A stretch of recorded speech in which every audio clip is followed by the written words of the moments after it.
Okay, this was something else. I have now cut up one short log, and this can be used for something, definitely. I wish I had a stronger saw, but apart from that, it went very smooth. If I put twice as much money on the saw, I'll probably get a stronger one, but I don't have so many logs, so I'm okay with it. Only problem now is that this saw it's not economical on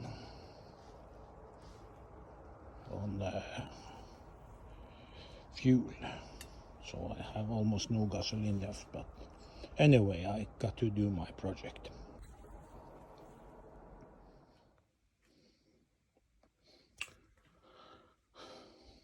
After cutting the wood, I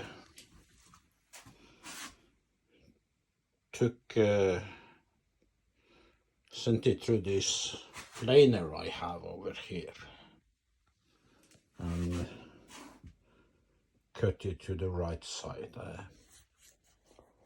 I was a little bit too heavy here, cut too much off, so it's not 100% to the width of what will eventually be my guitar, but well, I don't want to make an exact Stratocaster copy, but this is what I have. Really nice wood. How it will look at the end, I don't know if I will paint it or just use clear varnish. Right now I feel for the varnish, but it depends on how the result is after I'm finished sanding. Okay, this is how the project looks with the clamps removed. It's 3 pieces. The tree I used was a bird cherry, was very bended, so this was probably the best I could do. On the back side it looks really nice. I like the pattern of the wood. This of course is the glue that has to come off, but we'll see. It's progress.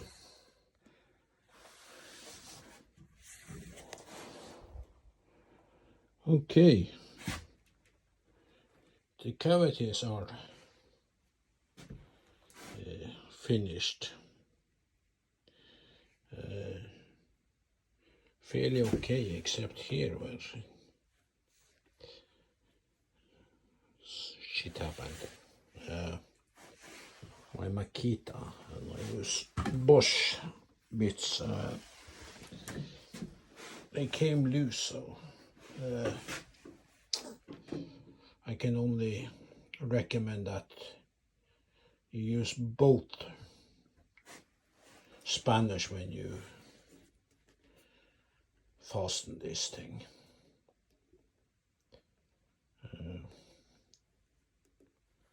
Other than that, yeah, I think it's gonna be okay. Let's hope. Now, let's see what the next stage brings.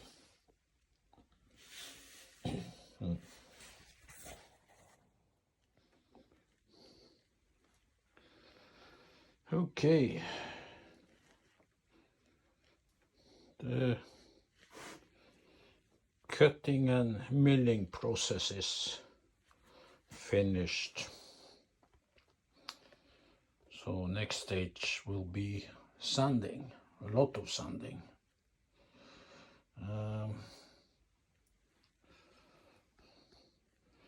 I was a little bit optimistic when I started the milling. I took 2 big cuts and occasionally I cut too deep. Also I used both the spanners. Don't rely on just your fingertips to fasten the tools properly in the router. So it didn't take my biggest piece, which is sad, but we'll see how the finish is when I'm done with the sanding. First I'm gonna use a machine and then finally by hand. Okay.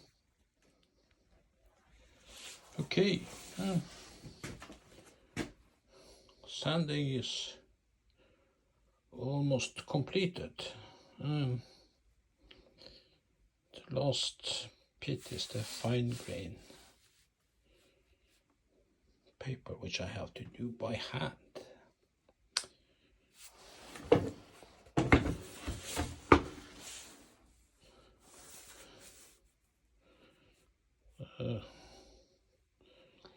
Wood I have used is not first class, but it is what it is.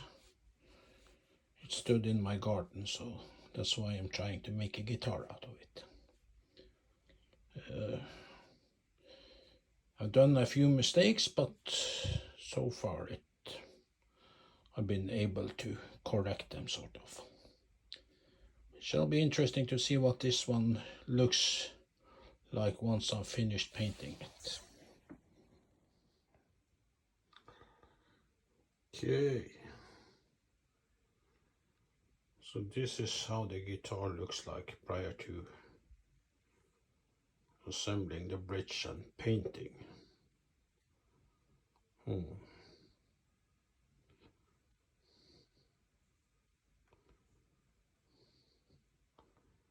Looks like I got this cavity all wrong. Well, let's see what I can do about that. Maybe I just cut out the piece and fill in. There's no tremolo on this one, so it shouldn't be too much of a problem. So hopefully I will have the bridge tomorrow. Okay, my guitar starts to be finished. I even put my own logo on it. Anyway, this is the outcome so far. A bit rougher design than I thought it would be, but okay.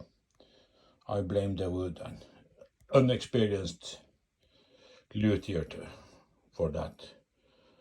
But hopefully it will sound good.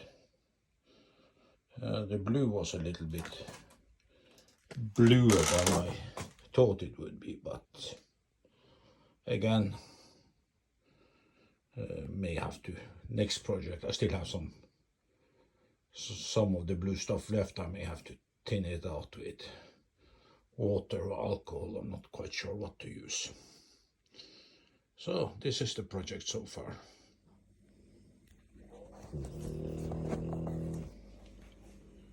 The building process of the Strat is completed, but there are a lot of adjustments to do.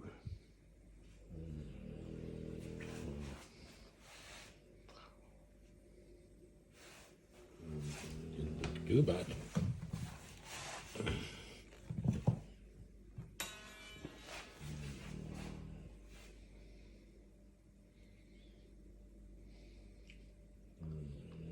Mistakes were made, lots of them.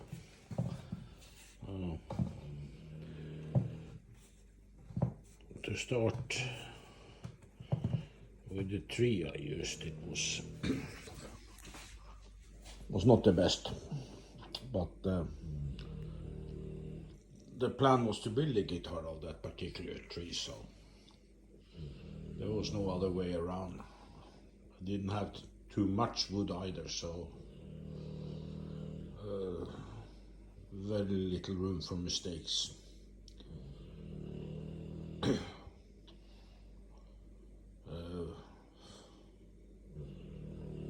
First mistake was I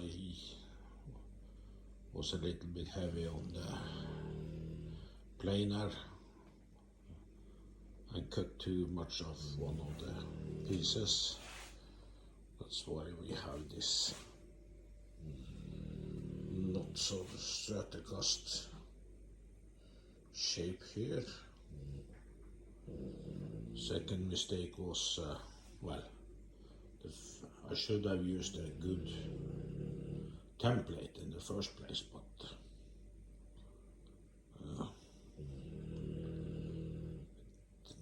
just took it on freehand. Then when I started routing, I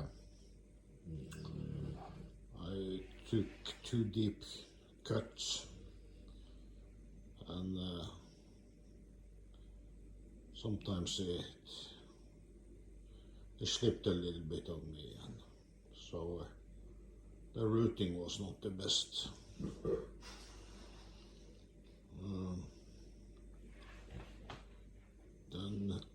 Then when it came to the painting, this paint was darker than I thought.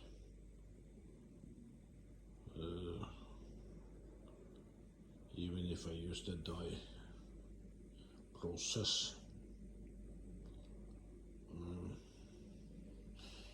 One of the biggest mistakes was that I didn't plan it completely from the start. Just improvised on the way.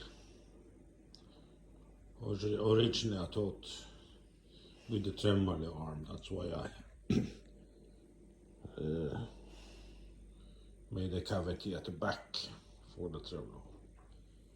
Then later I found out that no, I'm going for this.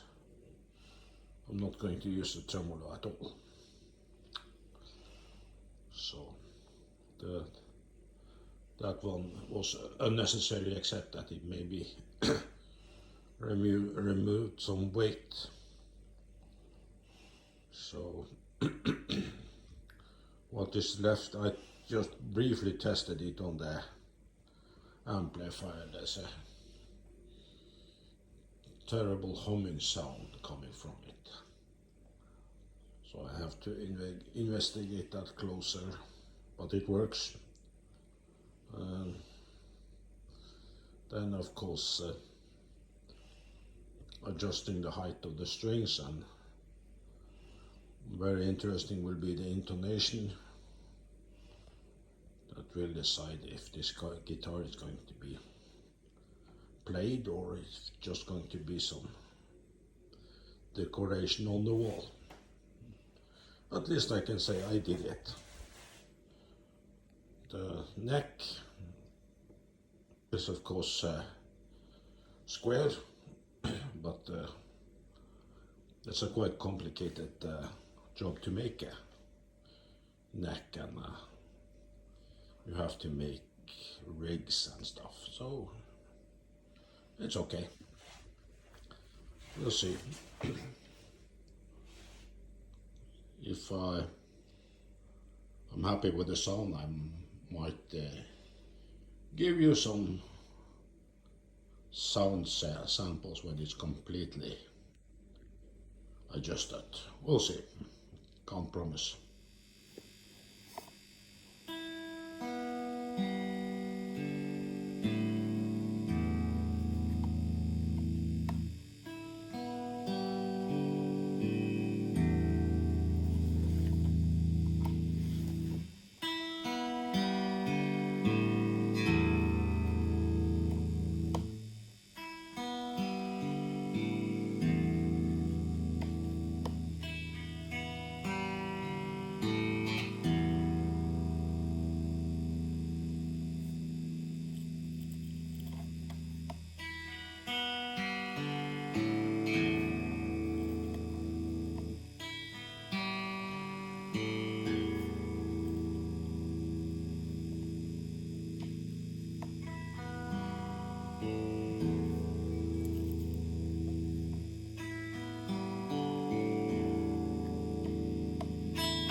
Yeah.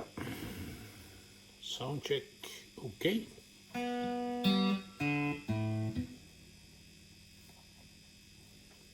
Amp is Mesa Boogie Mark 5.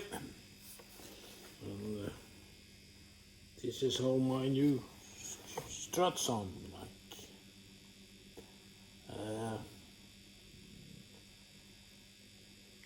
To further improve the sound, I have a special device. I will bombard it with sound, and then after 100 hours of this, it will sound like it's been played for 3,000 hours.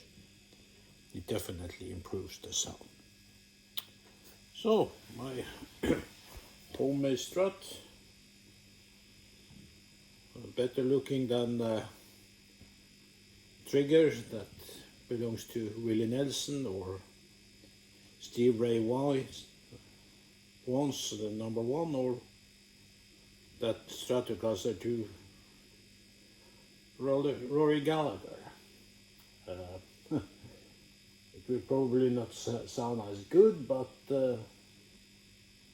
I'm happy with the sound.